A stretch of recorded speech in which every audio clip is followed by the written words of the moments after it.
Hi friends, welcome back to చిట్టి charms YouTube channel. ఈరోజు మనం డిఎస్సి అభ్యర్థులకు సంబంధించి science methodology most important bits చూద్దాం ఫ్రెండ్స్. ఉపాధ్యాయుడు తన బోధనా లక్ష్యాలను ఎంతవరకు సాధించగలుగుతున్నాడో తెలుసుకోవడానికి వాడే ప్రక్రియ మూల్యాంకనం.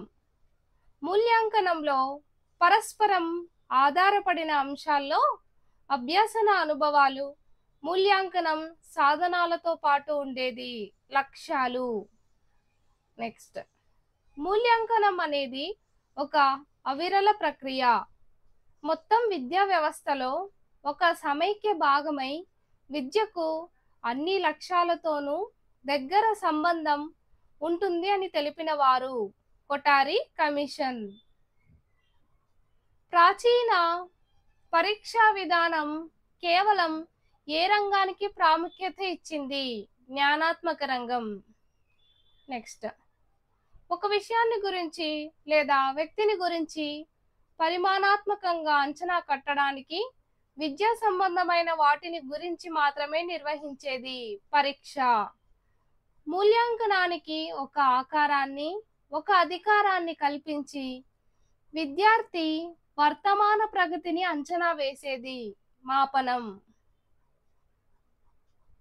నిరంతర ప్రక్రియ విద్యార్థి సమగ్ర మూర్తిమత్వాన్ని తెలియజేస్తూ భూత భవిష్యత్ వర్తమాన ప్రగతిని అంచనా వేసేది మూల్యాంకనం. నెక్స్ట్, బోధనాభ్యాస ప్రక్రియ ప్రారంభించే ముందు విద్యార్థుల సామర్థ్యాలను తెలుసుకోవడానికి ఉపయోగించే మూల్యాంకనం లోప నిర్ధారణ మూల్యాంకనం. నెక్స్ట్, బోధన మధ్యలో విద్యార్థి అభ్యసనాన్ని అంచెలంచెలుగా తెలుసుకొని బోధనా పద్ధతిలో మార్పులు చేసుకునేందుకు ఉపాధ్యాయుడు ఏ మూల్యాంకనం చేస్తాడు? రూపణ, నిర్మాణాత్మక. సంకలనాత్మక మూల్యాంకనం ఏ విధంగా జరుగుతుంది? బోధన పూర్తయిన తర్వాత. వార్షిక పరీక్షలను ఏ మూల్యాంకనానికి సాధనాలుగా చెప్పొచ్చు? సంకలన. ఉపాధ్యాయుడు పాఠ్యాంశాన్ని అర్థం చేసుకున్న లక్ష్మి అనే బాలిక ప్రవర్తన సరళిని, అదే పాఠ్య విషయాలను అర్థం చేసుకున్న సీతలో ఆశించిన మార్పులకు చేపట్టాల్సిన అభ్యసనానుభవాలను నిర్ణయించే విధానం వైషమ్య విధానం. కణ విభజనలో క్షయీకరణ విభజనకు సంబంధించిన దశలను వివరించండి. పై ప్రశ్న ఏ రకమైన పరీక్షల్లో వస్తుంది? వ్యాసరూప పరీక్ష. ఉపాధ్యాయుడి ఆత్మాశ్రయ భావాలకు ఎక్కువ ప్రాధాన్యత ఉండటం వల్ల విద్యార్థికి ఏ పరీక్షలో న్యాయం జరగకపోవచ్చు? ఏ పరీక్ష? వ్యాసరూప పరీక్ష. ఆవరణ వ్యవస్థలో వినియోగదారులపై ఆధారపడే ఉంటాయి. ఇది ఏ రకమైన పరీక్షల్లో వస్తుంది? లక్ష్యాత్మక పరీక్ష. ఏ పరీక్షల్లో విశ్వసనీయత ఎక్కువ? లక్ష్యాత్మక పరీక్షల్లో దేనికి అవకాశం లేదు? ఉపాధ్యాయుడి ఆత్మశ్రయత. నెక్స్ట్, ముద్రణ యంత్రం కనిపెట్టక ముందు నుంచే ఏ పరీక్షలు ఉన్నాయి? మౌఖిక పరీక్షలు. డిఎస్సి పరీక్షలు ఏ రకం పరీక్షలకు ఉదాహరణ? డిఎస్సి పరీక్షలు ఏ రకం పరీక్షలకు ఉదాహరణ అనగా లక్ష్యాత్మక పరీక్షలు. విద్యార్థుల మానసిక ప్రవృత్తి, భావ వ్యక్తీకరణ పరీక్షించడానికి తోడ్పడే పరీక్షలు మౌఖిక.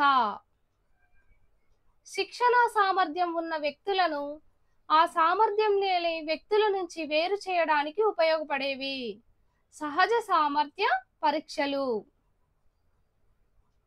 విద్యార్థికి జీవశాస్త్ర ప్రయోగాల్లో అమీబా నమూనాను చూపి గుర్తించమనడం ఏ పరీక్షకు ఉదాహరణ? నిష్పాదన. పరిస్థితిని బట్టి సందర్భానుసారంగా ప్రశ్నలను ప్రత్యక్షంగా అడగడం అనియత పరిపృచ్ఛ. ఉపాఖ్యాన రికార్డు అని దేని పిలుస్తారు? జీవిత సంఘటన పత్రావళి. ఒక విద్యార్థికి చెందిన నాయకత్వ లక్షణాలను అంచనా వేయడానికి ఉపకరించే సాధనం అంచనా మాపన. ఈ రకం పరీక్షల్లో ప్రశ్నకు ఎదురుగా అవును కాదు అనేవి మాత్రమే ఉంటాయి. ఇది మూర్తిమత్వ పరీక్ష. దీన్ని చెక్ లిస్ట్ అంటారు. విద్యార్థి గుర్తించిన పూర్తి చిత్రం సంవత్సరం వారీగా అతని వికాసం తెలుసుకునేది. క్రమాభివృద్ధి సంచిత ప్రశ్నావళి. తారాదేవి రిపోర్ట్ పరీక్షల సంస్కరణల్లో సూచించిన ప్రకారం ప్రశ్నపత్రంలో లక్షాత్మక ప్రశ్నలకు ఇవ్వాల్సిన సమయం ఎంతసేపు? అర్ధగంట. ఓకేనా? Half an hour.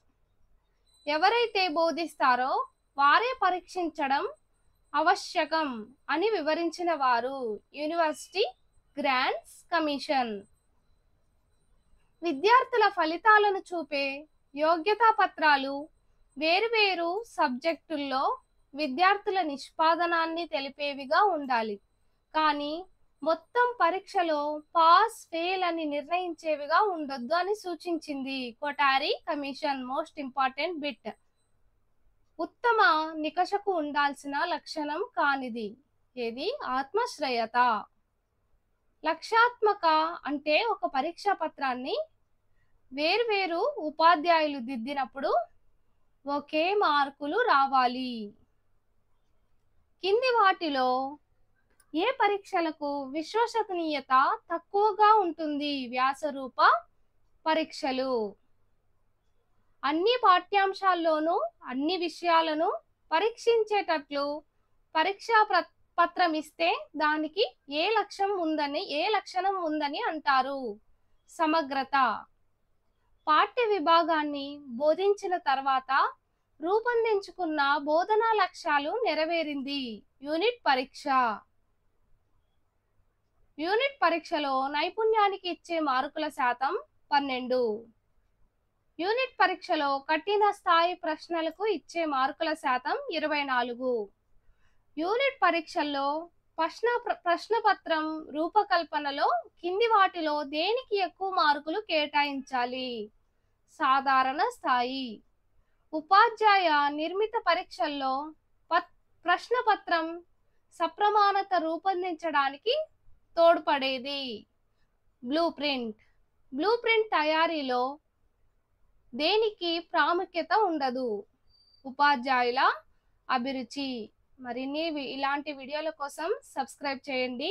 ఎందుకంటే మనం చదివిన ప్రతి అంశాన్ని కూడా బిట్ రూపంలో నేర్చుకోవాలి. అప్పుడే మనకు ఎంత నేర్చుకున్నామో అనేది తెలుస్తుంది. ఓకేనా ఫ్రెండ్స్? Thank you.